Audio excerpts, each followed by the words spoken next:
Good evening, ladies and gentlemen. I am joined by two special guests this evening, all being well.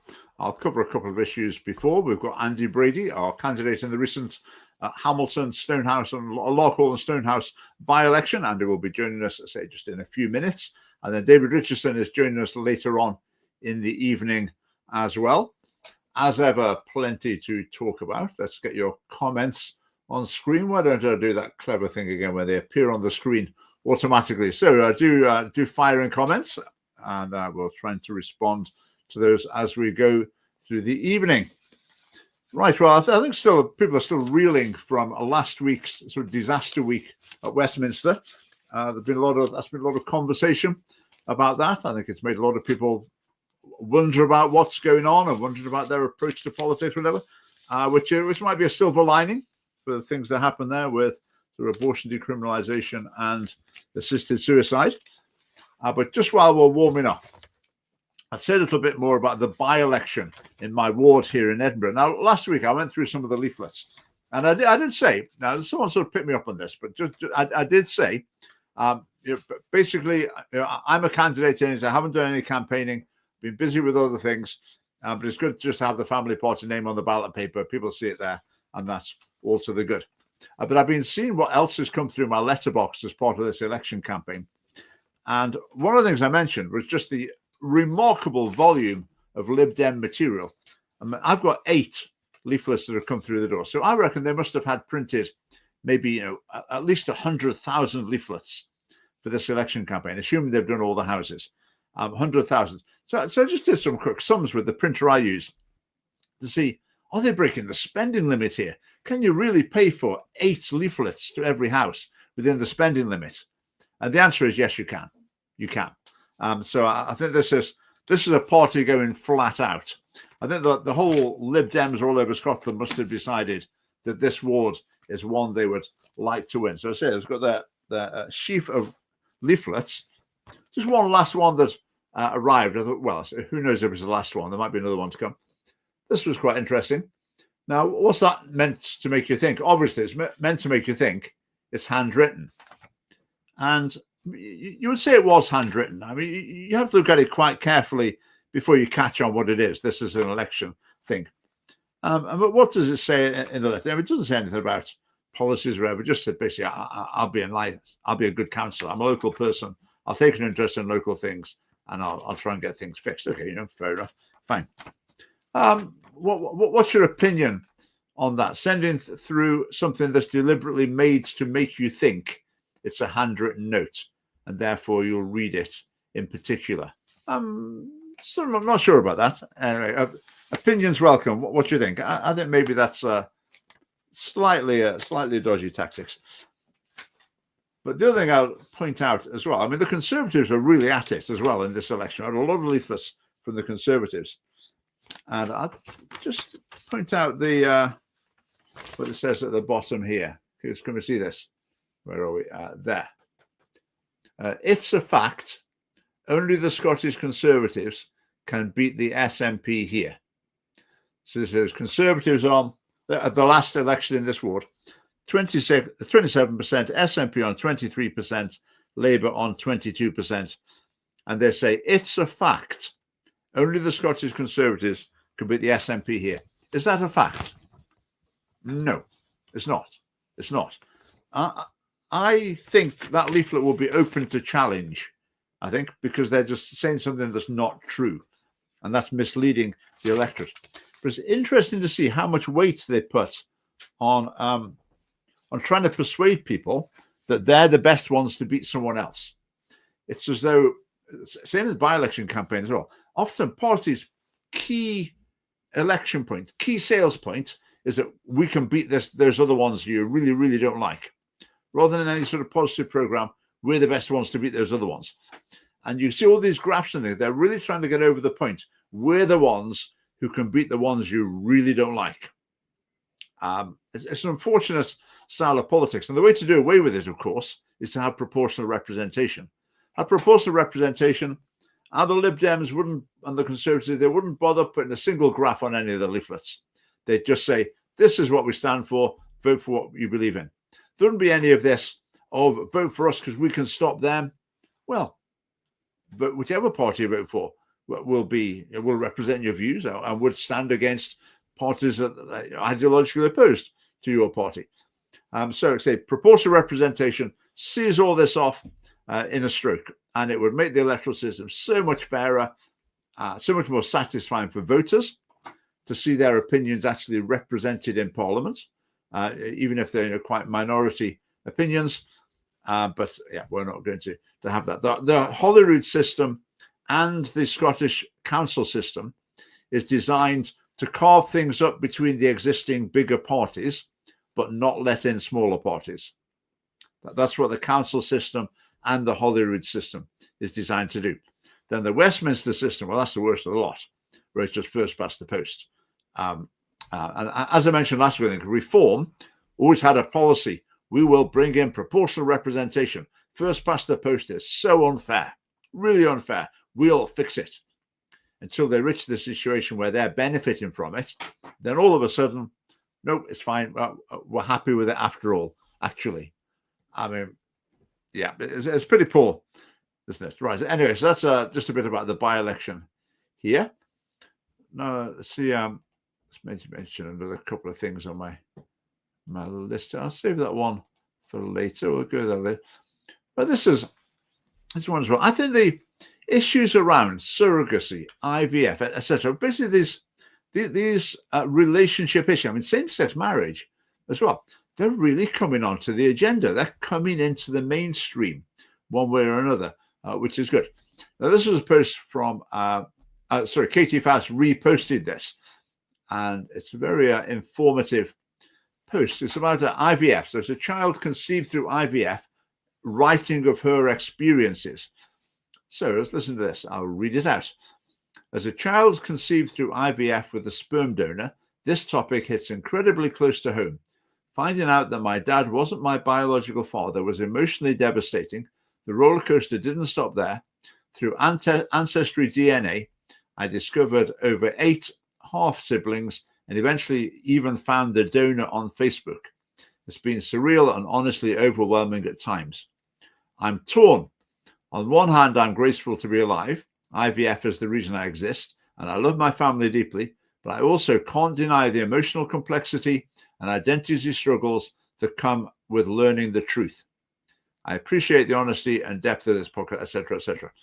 Now, that's an interesting little testimony, isn't it? Very, very interesting. So someone's saying they're glad they're alive. I mean, not many people would say, oh, I wish I'd never been born.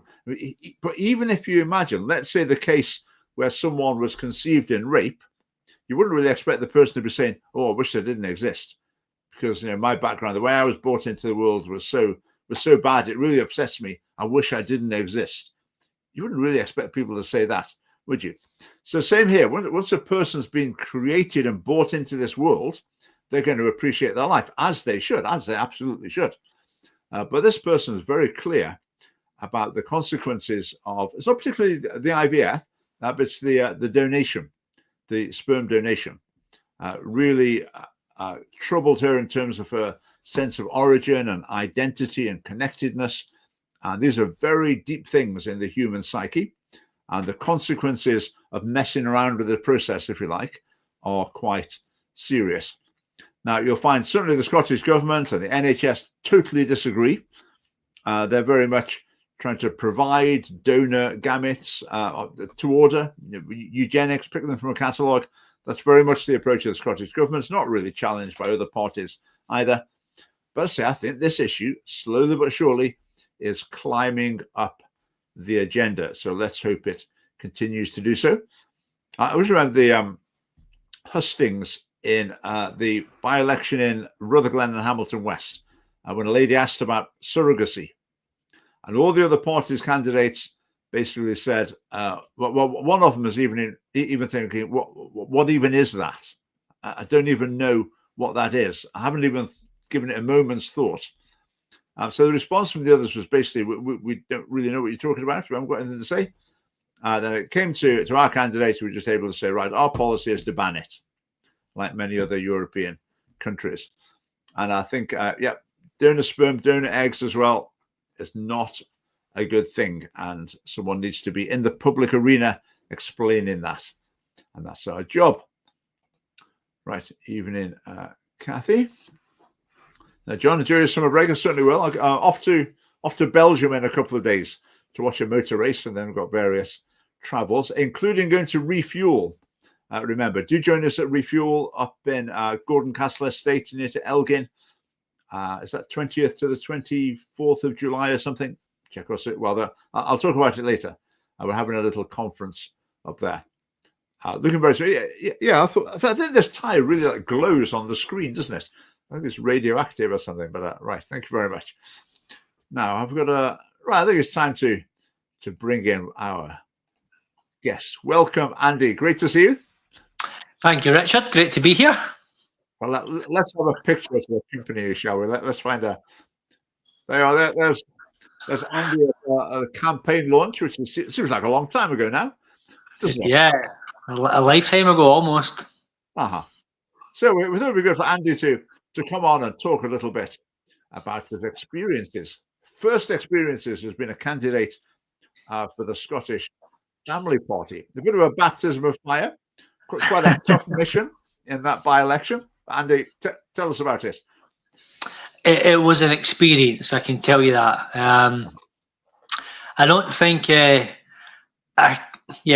it being my first one, a lot happened. There was so much going on with other parties that it really brings out some sides of people that maybe you shouldn't see.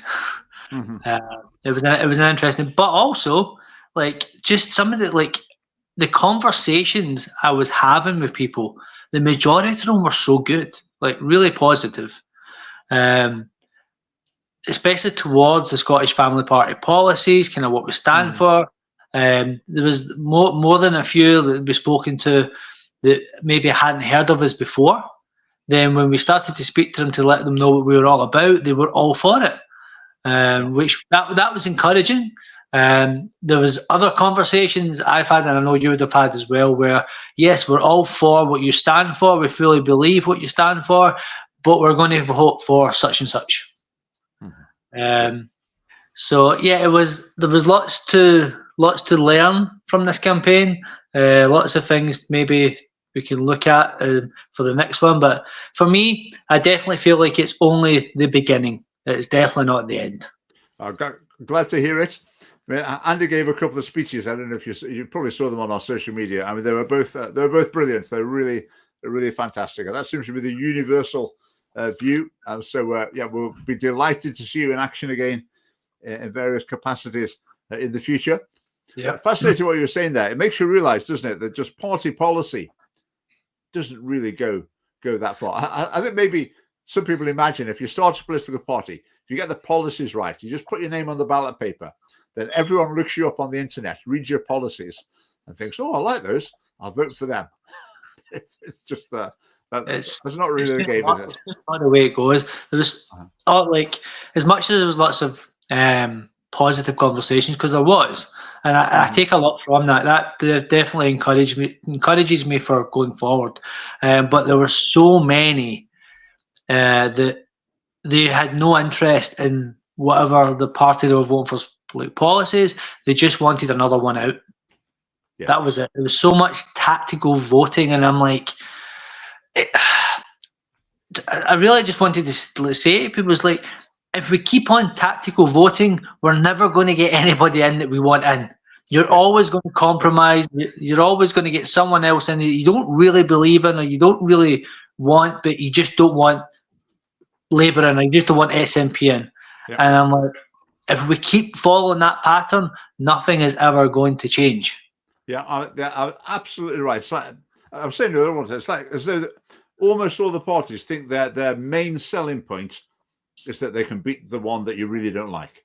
So they assume that people are driven by hostility or even hatred of another party, and that will get people through. So I think the SNP assumed that people were so appalled by reform that they would vote for the SNP. I would say, I mean, to be fair, I don't think reform particularly targeted themselves at either other party, and that Labour did. Labour targeted themselves at reform as well. So Labour and the SNP were both saying, look, we're the ones who can beat reform. Because how could you pick between Labour and the SNP? I mean, apart from independence, they're basically, they really hate each other. And I don't say that lightly. I mean, SNP and Labour are not mates at all. But they're basically the same, apart from the independence issue. So, yeah, I think that's really interesting. And I had the same sort of conversations with people where they say, well, I've watched you on YouTube, seen you online, family party, really great what you're doing. Yeah, really fantastic. I'm going to vote reform. Which I guess in the longer term, we're in people's minds, we're building up that awareness, and things change. Things can change more quickly than you imagine. There will come a point when reform starts going downhill, and then maybe when they get into power, whatever, we shall see. We shall see. I find generally, like virtually everyone speak to on the street or knock on the door, they're very pleasant, aren't they? Was that your experience as well? Everybody who stopped or everybody who engaged in conversation was pleasant. Like there was, again, even if we disagreed on some policies or we disagreed on views, most conversations were pretty productive, pleasant, encouraging. It's like I said, even if we disagreed, it was a warm conversation. There was no hatred or anything like that. The only experiences of which I would call hatred, because that's pretty much the language they use. There was this one lady in particular, and we were in Hamilton, and I just went to say, good afternoon, can I give you a leaflet for the upcoming by-election? And her answer was, no, I hate everything you stand for. So, okay, and she basically just moved on so fast, I couldn't catch her. But I felt like just stopping and say, okay, please tell me one thing that you hate. Do you hate life? Because we're pro-life. Do you hate strong marriages? Do you hate healthy communities? Do you hate good education? Please just tell me what it is you hate. And I'm like, it's like people are. It's like stop and think. There'll be something. There'll be something that we stand for that they may be against or whatever it may be. But to say that you hate everything I stand for and then just walk away, I'm like, come on, let's at least have a conversation. Let's have a civil, adult, mature conversation. Yeah. I had a gentleman with the Socialist Worker Party, Scottish Socialist Party. Yeah. I walked past there and I started chatting to the fella a little bit, and he ended up telling me to F off, which I thought wasn't particularly encouraging, and winning friends and influencing people. But that was that. So that's I find interesting as well. I've always said in Scotland, sometimes you hear people say, you say, oh, Scottish Family Party campaigning for the election, and they'll say, I am SNP. Not I vote SNP, not I support SNP. I am SNP. It's like no one said that about other parties. It was like it was an identity or whatever. People could like the SNP being like a cult. Then it was interesting. But then in this election, then I found a few people saying, I am reform. It was interesting. You never get people saying, I am Conservative, I am Lib Dem, I am Labour. I've never heard that. Yeah, I experienced it. I was out with Leo and I. We were out in Lark Hall, and the gentleman was just walking by, and I went to give him a leaflet. Here, we're a Scottish Family Party, and he went, not interested. And I was like, okay. And I managed to catch him. I was like, can you tell me what you're not interested in? He's like, I'm not interested in the SNP. We are not the we are not the SNP. And he goes, oh, all right. I said, but I'm reform. I said, okay. I was like, okay, let's have a conversation. I started sharing some of our policies on families, on education, on all the main points. And he went, yeah, I agree with all that, but I've decided that I am reform. Yeah. It's the way. He agreed with everything that we were promoting, everything that we were standing on, fully agreed with it, but he'd already decided. Yeah. I heard of some research. This is a few years ago now. I think it was a London mayoral election, maybe. And what someone did for the research is they took the manifestos of every party and they took the party name off it. Then they got 1,000 people and said, basically, read through these manifestos and choose the one you think's best. You rate them in order. And the Christian People's Alliance, which you've probably never heard of, anyway, the Christian People's Alliance came second in this. Wow. They probably got a minuscule vote, but when people were just looking at the policies, they came second in it. I thought so. More of that research should be done, shouldn't it? That's very interesting. The other thing I found so many people, particularly, I don't know, men in their 50s and 60s and 70s, maybe, just totally given up on the whole thing, totally cynical, no point voting, all the same, waste of time. So you say, well, we're different. We don't like all the other parties as well. That's why no, they'll be the same. Nothing makes any difference.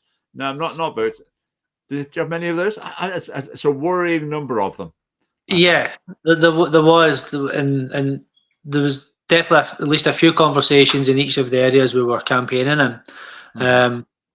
But what I found was there was some, particularly maybe it was particularly the kind of more senior gentlemen who were with their wives, and they started like that. But then when we actually engaged in a conversation, they started to warm up and like, I actually believe what you're saying. Actually, that makes sense. I think whether they voted or not, I don't know, but it definitely was. There was a theme, an ongoing theme and pattern of people were just giving in. They were just so disheartened by everything that had happened that they'd lost belief in the political system, and I can't blame them, to be honest. But like I said, I go back. Nothing's ever going to change if we keep voting the same people in. Jack, quite agree. Yep, that's absolutely our philosophy. Communicating truth, positive policies is a very important thing to do for people to hear them, regardless of whether they vote. But there's a couple of people like that. I had the conversation with them, and actually, by the end of the conversation, they were, we connected a bit. And that sounds a good idea. But then you get to the end where you're thinking, might they vote? No, I'm still not going to vote. And that. And that's that. So, but even those who would say they're against what we stand for, there was some who was like they're pro-choice, or they were again. It was even we were against the LGBT ideology. Like they were like, "That's you're against my friends." I'm like, I'm not against your friends. I'm against the lie that they believe that makes them think their life's going to be happier. And I'm against that lie being taught in schools. I'm not against you or your friends. And just even to have that conversation is like the gaps are still too high. But I think if we could have more conversations where people would actually listen and take all the big emotions away and let's actually see what we're against. Let's actually see what we're for. And I think that people's idea of who we are would really change. Yeah, absolutely. Something else I've tried a few times. I don't know if you do this. People say, what do you stand for? Now, this was while the assisted suicide vote was very much in the news. And I think it happened before the election, didn't it? But this was before the vote had happened. But it was very much a big news story. So that's one of the lines I tried with a few people. I said, we opposed this. I'd say, doctors giving poison to patients. But I found the people I spoke to, that they were not on board, that they were not in agreement with me. It wasn't a line that was working. As the conversation went on, they'd maybe become a bit more middle of the road. But I think opinion polling showed that assisted suicide is quite popular in Scotland. And that was the impression I got on the streets as well and on doorsteps. Did you find that? I did. But it was all very similar, though. People were for it for maybe an elderly person who was a terminal illness, and they were saying like they were focusing on the quality of life. And even though I would disagree with that, I think as long as you're still breathing, there's a chance that things can change. Like, then the more that you can have that special time with your family members, the better. And again, there's a whole talk of life and eternity, but we won't get into that. But the people were focused on that, but what they were failing to understand is that this bill, this doesn't protect them. This puts actually so many more people who are vulnerable, who could live longer lives, who could overcome whatever illness they're going through or whatever situation they're in. They could overcome that, but because this bill's been looks like it's been voted in, they're so vulnerable where death can become an option when it shouldn't be an option. And that's what people, I think, they're not getting it. Is that there's going to be people who could live that will die because of that bill. Yeah, absolutely. I would say that the number one issue on Hamilton High Street was the state of Hamilton High Street. It was Hamilton High Street, Larkhall High Street, Stonehouse.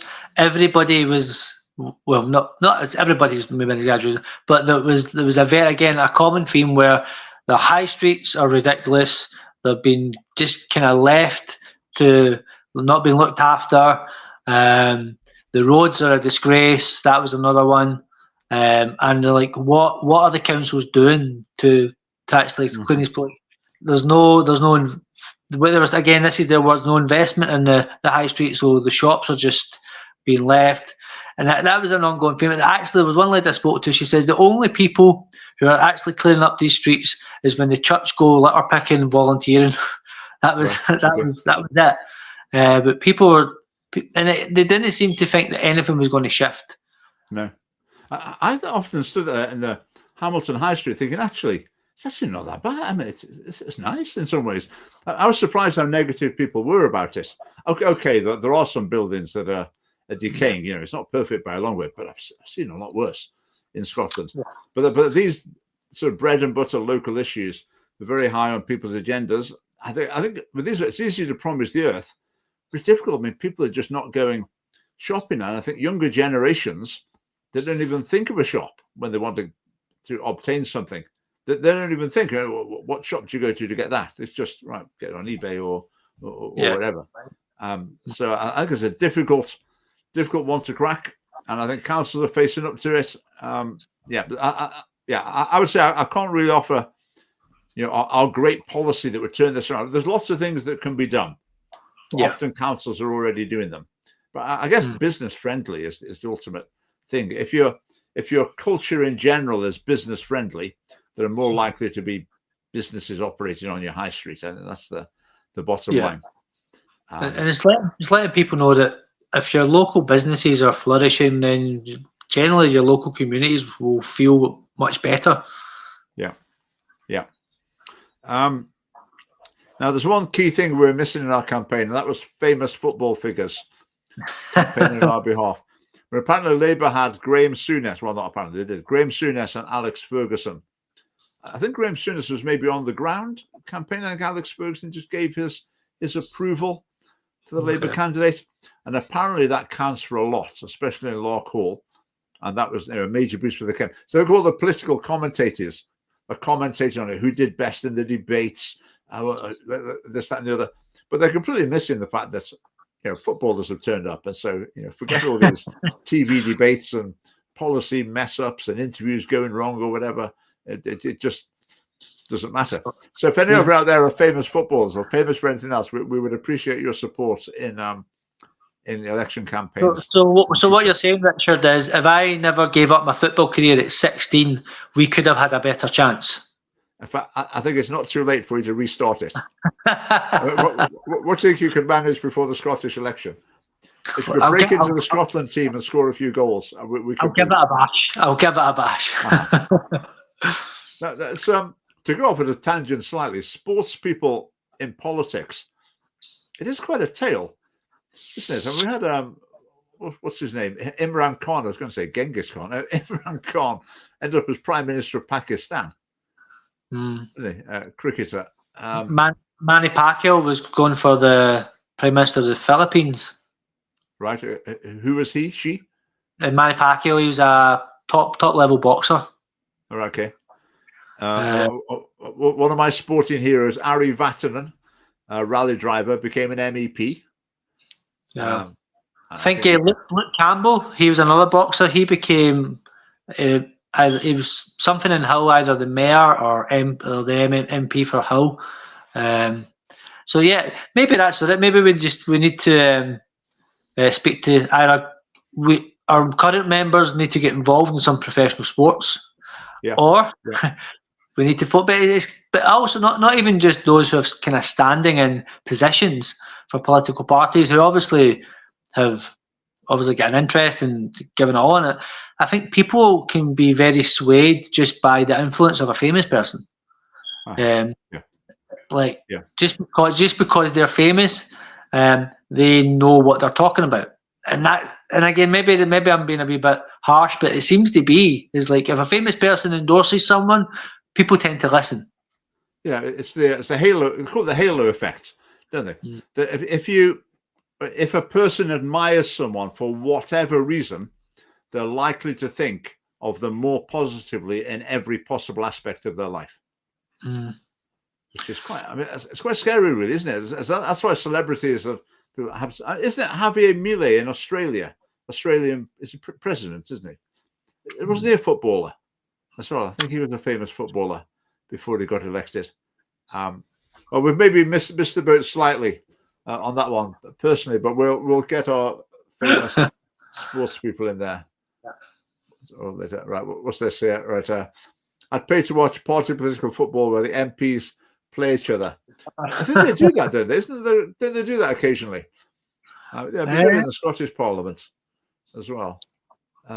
Right, George Weir. Okay. That's right. George Weir? He was a football player. All right. Okay. George Weir was in Ghana. That's correct.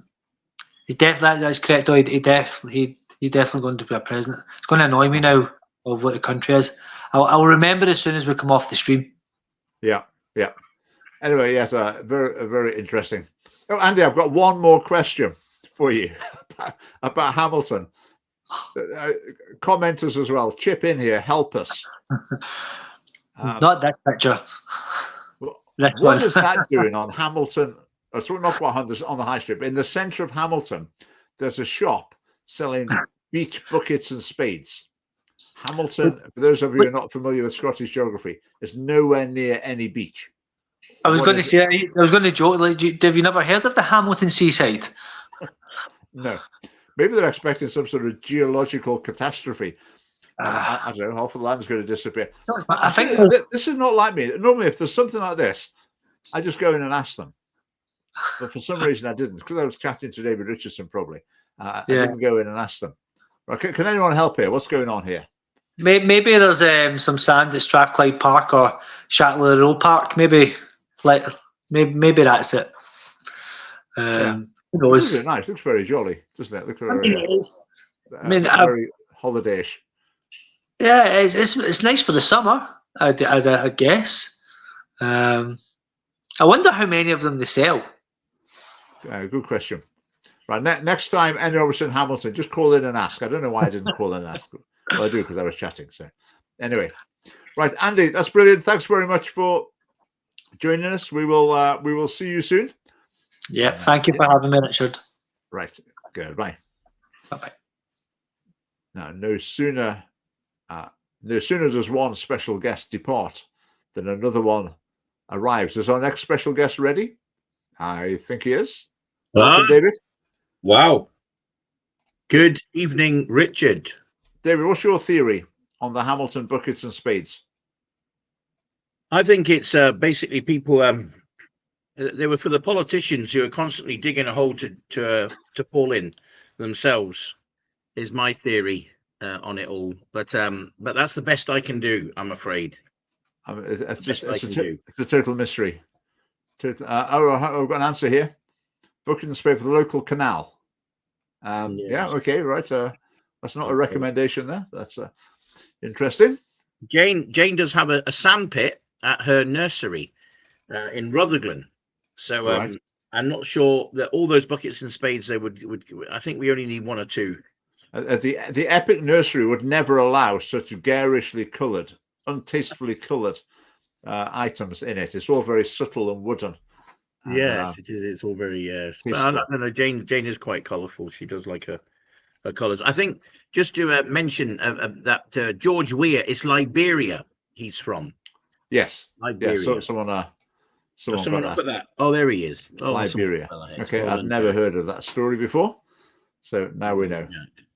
Now we know. Right, David. So we'll go straight to your story that you brought along. Yes. This is one I'm afraid just a little bit of kind of personal experience with.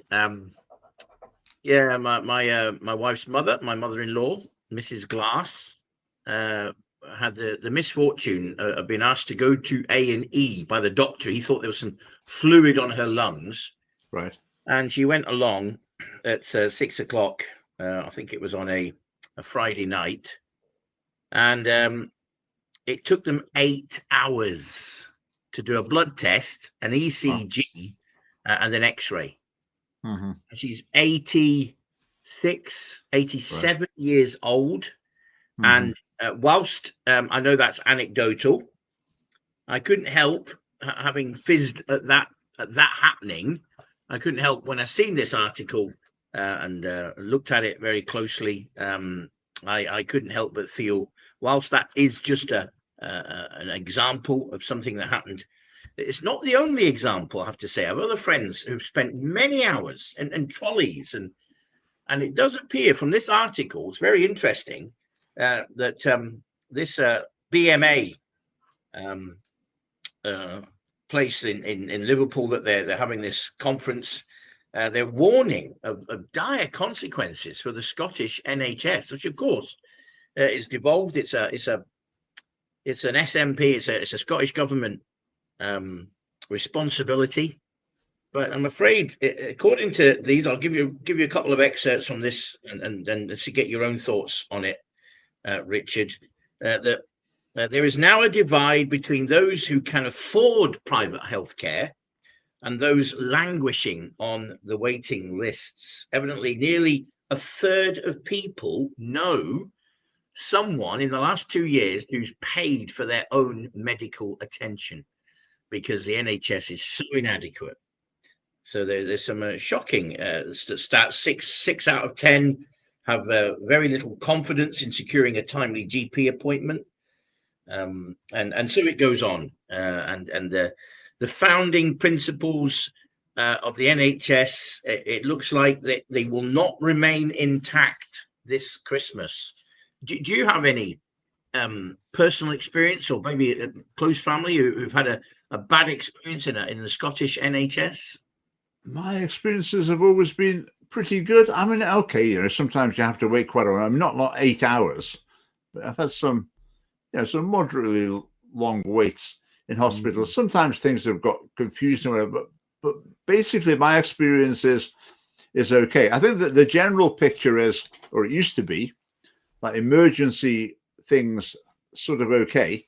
It's when you get on a waiting list for something that things start unraveling. But from what you're saying here, even the emergency side is strained. Oh, there's only, well, I guess there's three factors, isn't it? There's demand, which you'd imagine is going up with an aging population. There's resources, which the Scottish government finances are in a mess, and they can't borrow any more money. So they're in a mess. And the other thing is, how efficiently is it run? I would imagine. I mean, I don't know much about how the health service works, but from my position a long way as an outsider, I would be surprised if there's not very significant efficiencies that could be implemented within the NHS. The other thing I'll say about the report as well is that's from the BMA. The BMA is basically the National Union of Doctors. So I'd imagine if you look at the BMA's statements year on year going back forever, they'll always be saying the same thing.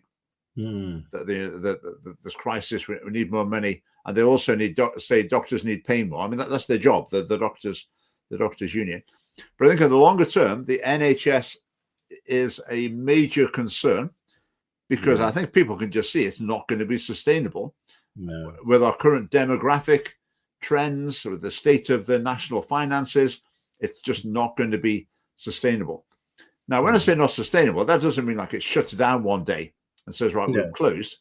but just the standard of service will go down, and the quality of service will go down. Some of the more expensive treatments won't exist anymore. But they won't say to people, "Oh, we a few years ago we had something that could have saved you, but we don't spend money on that anymore." They won't say that, but that's effectively what will be happening, I think. So solutions, I mean, demographic rebound. Without demographic rebound, then we're in big trouble with the NHS. So, what were your thoughts there? Yeah, well, I think they do quote this in this article. They quote the Institute for Fiscal Studies, which is an impartial body. And their warning was, if this continues, things will only get worse. And one of the things that's really embarrassing the SNP and the Scottish government is that hospitals in England are improving substantially. So it's really highlighting the mismanagement that's happening up here. Yeah. So the fact that their counterparts, on the whole, substantial improvements are being made, and independent bodies are recognizing this and seeing this. I acknowledge that the BMA will probably complain regardless, but the stats, this is a survey that's come out, that they are very telling indeed. And then when I add that to the regrettable personal experience of Mrs. Glanch, my dear mother-in-law, the age she is, I sat with her for a couple of hours, and then it was poor James sat with her until 2 o'clock in the morning. I mean, that's what time. She eventually got home, and that isn't isolated. That's the second, third, fourth, more examples of close friends having a similar experience. Yes, it's just another aspect of our society that's just struggling horribly.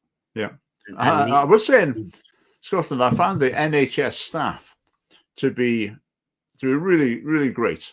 Yes, same here. Beyond the call of duty, really doing a good job. Now, how true is this characterization of the health service in Scotland? Let's say there's probably a civil servant or a health service manager that's actually running the show. He or she is the person that understands the whole thing and is actually planning and organizing it. They're really leading it. And then a new health secretary comes along who hasn't got a clue. And that's not being insulting. It's just, I wouldn't have a clue if they made me the health secretary either. So they get made the health secretary, and then they meet this person who is an absolute expert, an extremely intelligent person who understands how this whole thing works. And they sit down and try and explain some of the basics to this new health minister. And he sort of understands a bit of it, forgets half of it, doesn't really understand it very well. And he's not in a position to really make radical suggestions, but to see how to improve it. He doesn't understand. He doesn't understand it well enough. Yes. So, in a sense, the person who should be responsible is this chief NHS manager. Yes, but they're somehow out of the frame. They're not under public scrutiny. Maybe it's that person that we should have being interviewed by the media and facing questions in the Parliament. Now, I guess the way you get, I'm making this up as I'm going along here, maybe the way you get that is like with a privatized industry. That's what you have. The leaders of that industry become accountable to the government. Do we need some system where instead of pretending that an MSP is running the health service, why don't we have the person who's actually running it facing the music? And then maybe that person could be replaced. When you might remember something in that thing. Yeah, you might remember a good number of weeks ago now, I was doing a similar live stream, and one of my articles that I brought to the table was the fact that a packet of paracetamol, the NHS was paying £8.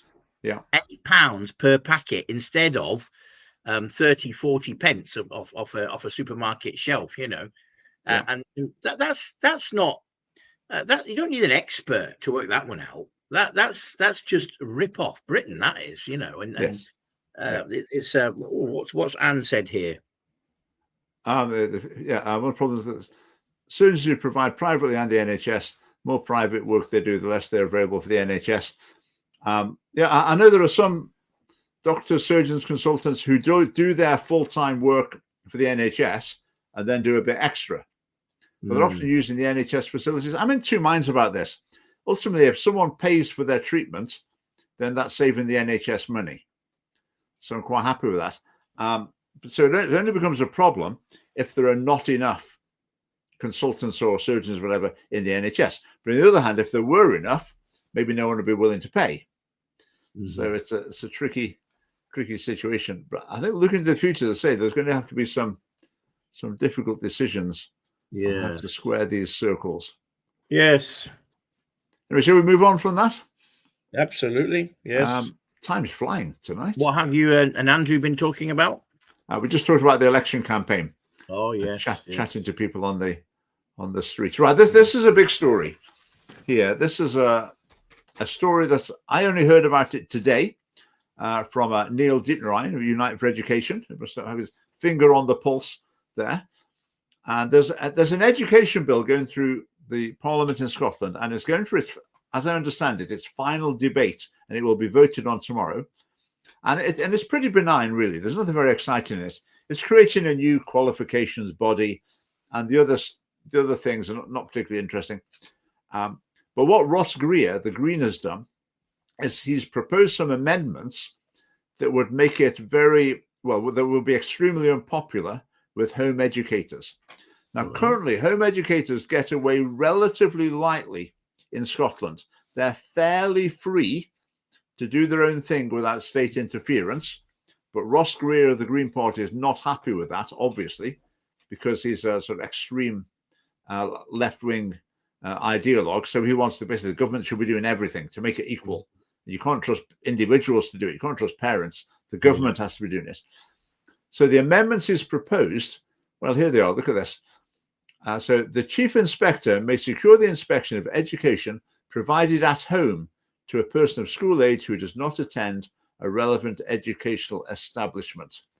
In other words, the school inspectors can inspect home education as well. Now, logistically, that would be a huge task. Yeah. It's last I heard, it was about 1% of children are home educated now. So that's a lot of children. A lot of children, and it's rising. Yes, rising quickly. Very good. And apparently, at the moment, you can sort of get on with that. That's fine. You're not really accountable to the government. But what Ross Greer wants is, you're on the register as a home educator. So the inspectors say, right, we're coming in on Monday morning. We want to see your curriculum. We're going to inspect your educational spaces. We want to see how you're dealing with LGBT inclusive education, for example. So this would be very, very bad news for home educators. And this hasn't been debated and consulted on. It's just been tacked on as an amendment to another bill. Now, you might have heard me say before that doesn't happen in Scotland, and I haven't been aware of it happening before in Scotland. So this is a very, very major change that hasn't gone through proper parliamentary process, as I say, and it's just, if there's an attempt to just tack it onto another bill. Yes. I'll just read the other bit, and then David, you could give me some thoughts. I will, certainly will. So this law, if it passes, it will say the chief inspector of schools must, within 2 years of royal assent, prepare and publish a report on home education. So that means that they're going to gather. If you're going to do a report, I mean, your report's not much good if it says how many children are home educated and what have they learned about, and they say, well, I don't know.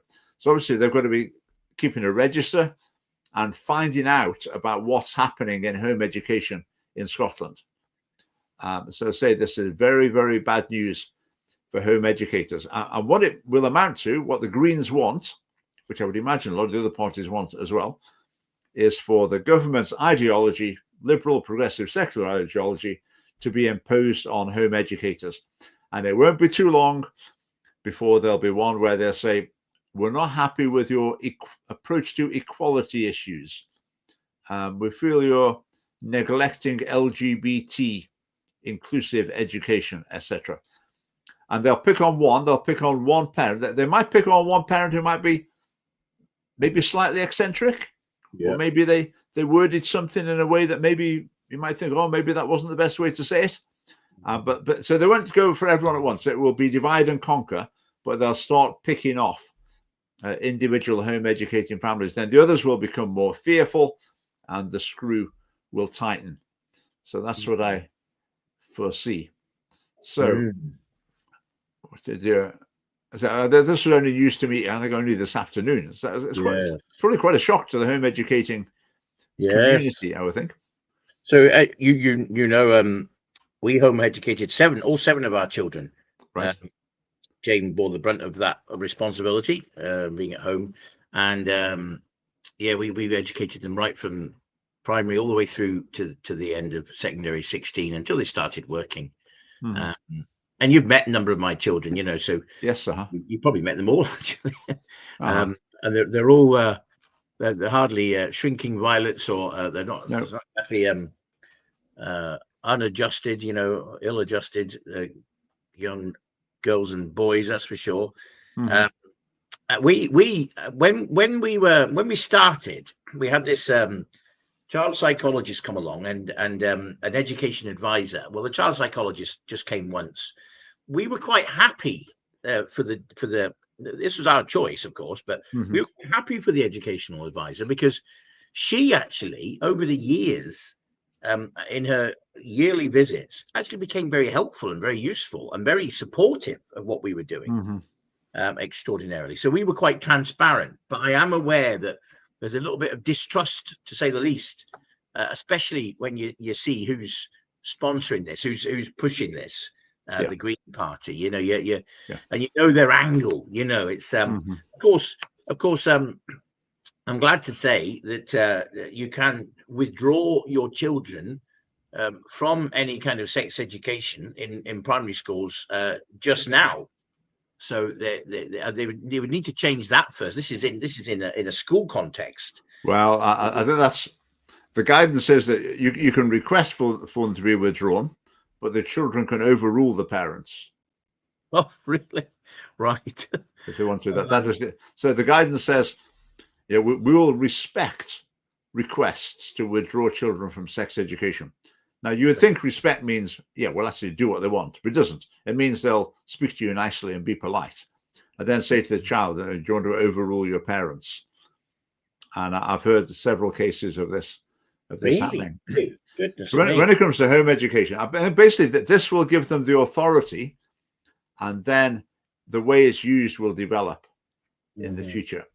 Because it's clear what they'd want. It's clear the concerns they would have. Even like listening to John Swinney, when LGBT inclusive education was being introduced, he pushed it. John Swinney pushed it. And he said, if the schools don't do it, then we'll just pass a law and make them do it. Pretty hard line. That was in response to someone saying, well, can Catholic schools not quite do this? He was saying, no, every school's got to do it, and if they don't, we'll pass a law, and then they can go to court if they don't do it. So pretty hard line approach. So if that's their approach to schools, then I think a similar approach will be coming through. I mean, just to say, to balance this, I mean, I know some home educators don't like me to say this, but obviously there are cases where a parent chooses to home educate and they're really not capable of doing it. There will be cases. There's no doubt. Yeah.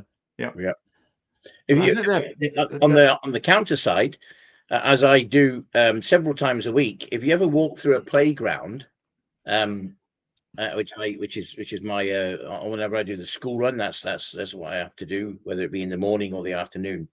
You can see plenty of very eccentric, very difficult children. You can hear with your ears some dreadful language and some terrible behavior. You don't need to look very far in the school context to think, hang on a minute, you're looking at homeschoolers. I think you've got enough problems of your own. I mean, poor teachers, with the violence that they sometimes have to suffer. We've discussed that on this live stream before, haven't we? Yes, absolutely. So there is the height of hypocrisy. I mean, actually, here's a thought. I actually got a call from the school asking me about whether the sex education was appropriate for the children. They called me incredibly. Right. Okay. So that I've got a feeling this comes down to a lot of interpretation as well. And yeah, I think the way schools, but if the threat is real from Mr. Swinney, that if they won't toe the line, they'll pass a law to force them to do it. You know, this is very real, isn't it, Richard? I mean, these inspections of parents, basically. So let's say they produce a report and they will grade the parents' education that they're providing. So they'll sit and they'll also take the child to one side and say, so what do you think of mum? Is she a good maths teacher? Does she listen to you? Etc., etc., etc. Do you have a good relationship with mum? Does mum take you on enough trips? But that's so inviting the children to complain about their parents. And then when they've got the information, what are they going to do with it? They'll produce some sort of report, give it to the parents. So what else do they do? I mean, if they just give it to the parents, that's not much use, is it? There will be a procedure for what you do if you're not happy with what's there.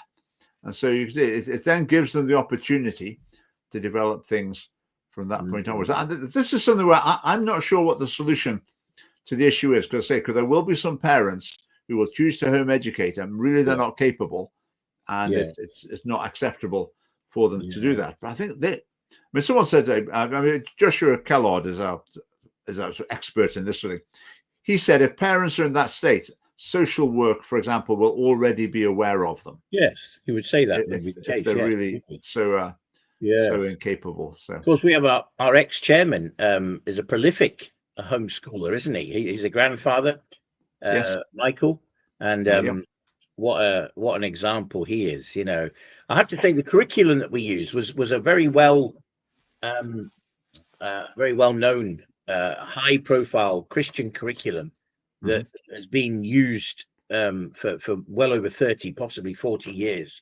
So and it's accepted by colleges and universities as a means to higher education as well. So there is, and it's very much you oversee the teaching. They have to work their way through the books and like you say, you need a balance, some school trips and some practical stuff to go along with the studying side of things. But if you do it well, that's what we thought we tried to do, and then be transparent. This lady Janie, I wouldn't mention her second name, but she was an education advisor. She became such a family friend. We ended up inviting her to some of the weddings that the children were having as they got older, you know, because she became such an encourager and so welcome whenever she came by. But this looks far more sinister than that. She was there to support. This is a policing, inspecting. Inspecting, you know, I mean, when schools are inspected, it's a real stressful panic in a lot of cases. Do you remember? Dominates. That when you were in schools? Was there a different atmosphere in the school when it was being inspected? Oh, it was unbelievable. Like for the period of time between the inspection being announced and it taking place, which I don't know, would it be like 5 weeks or something? Really? Nothing else got to look in. Really? It was just mad panic, and often it was completely unnecessary. Yeah, all the things were up to date, and it was. So I remember what they used to do when I was a housemaster. I don't think they do this anymore, but they would come into my study and then say, "Right, show us your such and such a policy." It was really stressful because you think, "Right, I've got that, haven't I? Right now, I think that's in here. Right, let me find it." And you go to one place and think, "Oh, I thought it was," and then you go, "Oh no." And then you find it. I never had any. Oh no, I haven't got that. I always find it. But that way of doing it was pretty stressful. Expecting you to go sort of rifling through your filing cabinet on the spot. Yes, that's a concern for home education in Scotland. Absolutely. Having previously been relatively benign, this would be a huge step in the wrong direction. So the debate will be in the Parliament tomorrow. Debates are in the afternoon in the Parliament. So you tune in at 2:00 or whatever, Scottish Parliament TV. Watch the debate. I mean, it could be. How many MSPs are even aware of this? I think some MSPs would have taken up the cause of home educators to some degree if they knew about it. But do they even know about it? I don't know. So watch this space. Yeah. Right, time has flown by incredibly quickly tonight. Right. Let's just have a look at Sign. what else we had. Well, maybe just cover one more thing very quickly. On my visit to Pride, you watched the video. I did. For that, the video on YouTube. It was an interesting visit.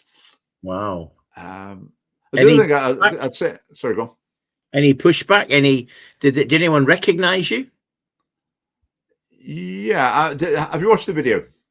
Yes. Yeah. Well, I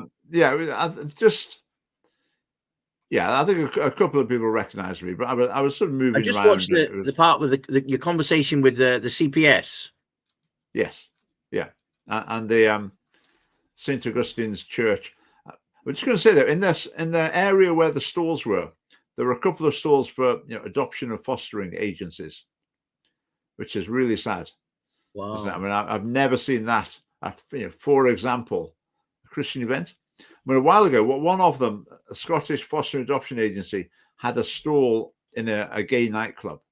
But the idea that you have a stall in any sort of nightclub is just bizarre to think that that's where you're going to find the best people to be adoptive and foster parents. So, anyway, if you haven't watched the video, have a look at that. I'll save that for another week. I think this, obviously, last week was a dark week in Westminster. The same's coming in Scotland. The same issues are coming up in Scotland. Yes. Assisted suicide, probably after the summer.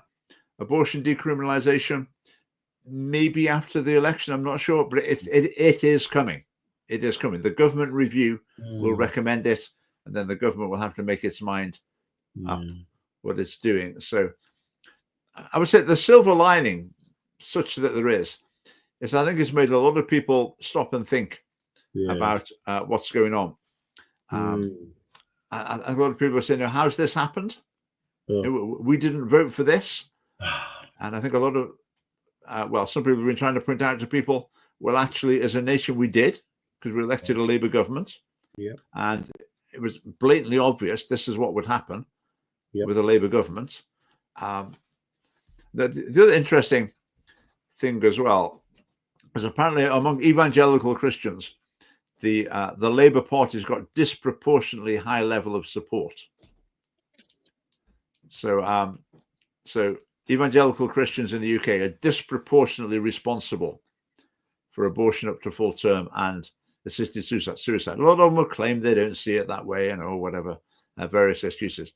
But that's the facts of the matter. I think another issue that really come home to me, for example, with the transgender thing, I think a lot of people have thought, those feminists, they're fighting our cause for them. Let's get behind those feminists. They're really great. They'll sort it out. They'll win this battle. I wouldn't say they've won it, but there's been some progress on the transgender issue. But the problem with promoting and celebrating these people is where are they for the next issue? They're totally on the wrong side. Yes. So I think people need to get behind people who don't not just going to be on their side for one issue, but actually hold the same philosophy, the same worldview, and will be reliable on every issue that comes along. Have you heard much of people's reactions to the votes last week, David? Well, my Facebook just exploded. I do. Majority of my Facebook friends are Christians. I think I'm nearly got 1,500 Facebook friends, and the reaction was huge. In disgust, in sadness, and a lot of good stuff. Actually, a lot of people. There was an amazing quote. I wonder if I can find it. A lot of people were quoting C.H. Spurgeon, the famous 19th century preacher. And he had something to say on this very subject. I'll give you the quote. "Do not bring religion into politics, ? This is precisely where it ought to be brought. I would have the cabinet and the members of parliament do the work of the nation as before the Lord." So this idea, we're not political, I've said this to a number of people. So you don't want to get involved in politics, but politics wants to get involved with you.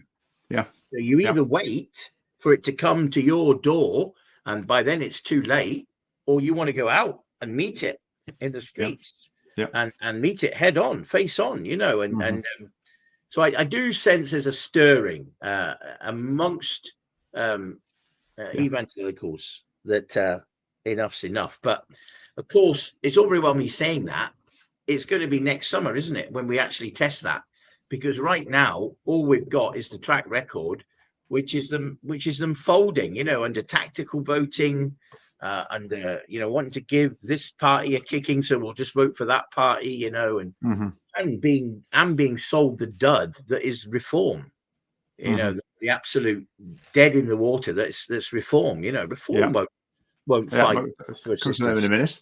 Yes, I think a lot of people are thinking, for example, I voted Labour. I didn't know they were going to do this, but I sent 16 emails to my MP. Yes, but this still happened. Yeah. So in a sense, if people are going through that process and thinking, right, this is not working, then that's maybe to the good. I think our next on the abortion decriminalisation vote, Nigel Farage was doing his TV show, so he didn't vote on it. Two Reform MPs voted for assisted suicide. Richard Tice, I saw a TV interview where he said, let's give it a try. Oh, let's give this a go, see how it works out. Terrible expression. Great. Let's give killing people a try. Yeah. This we'll finish on this one. This fascinated me. So this is a Muslim MP.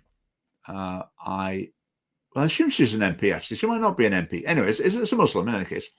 So she's saying she's proud that 22 out of 25 Muslim MPs voted against assisted suicide.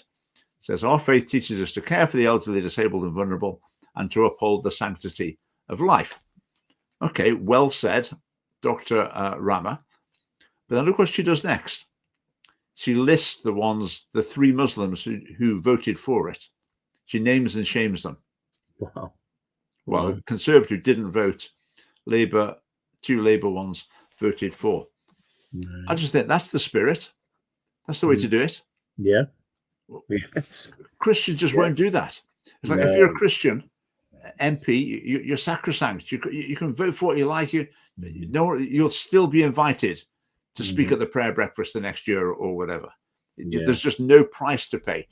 Nope. Whereas this Muslim lady is saying, right, if you're saying you're a Muslim and you're not voting according to Muslim principles, then right, I'm naming and shaming you. What a disgrace you are. Yeah, and that's the spirit. I thought she was an MP, but maybe I was assuming that she's probably not. Yeah, so that was quite instructive. There are loads of comments. I'll just bring a couple up before we finish. Yes, that's true. So Putin is not pro-life, but is pro his country not fading away to nothing through lives lost in war and a chronically low fertility rate. So sometimes national leaders adopt pro-life policies for demographic reasons. Do we welcome that? Absolutely. We certainly do. Absolutely. I mean, it'd be wonderful if they did value life, and that's the main motivation behind it. But yes, we're very happy with that. I mean, South Korea. I mean, their birth rate TFR is about 1. It's even under 1. So I thought Japan was the lowest, but that just shows you. Japan. Every country will. I read a stat. I don't know if this is it. This is extraordinary. It seems to be a reliable stat that there's more adult nappies sold in Japan than there are children's nappies. Right. So that's quite a thought for the end of the evening, isn't it? Interesting. Yeah. No country has a rising birth. I understand that Israel's had a bit of an uptick. I think Hungary has had a bit of an uptick as well. It depends on what period you're talking about.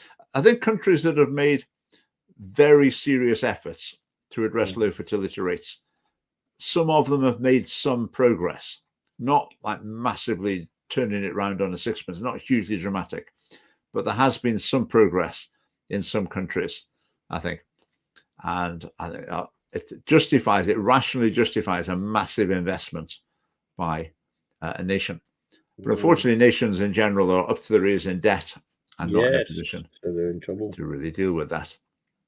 Right, we shall draw a line under things there. Thank you very much for your comments. Yeah.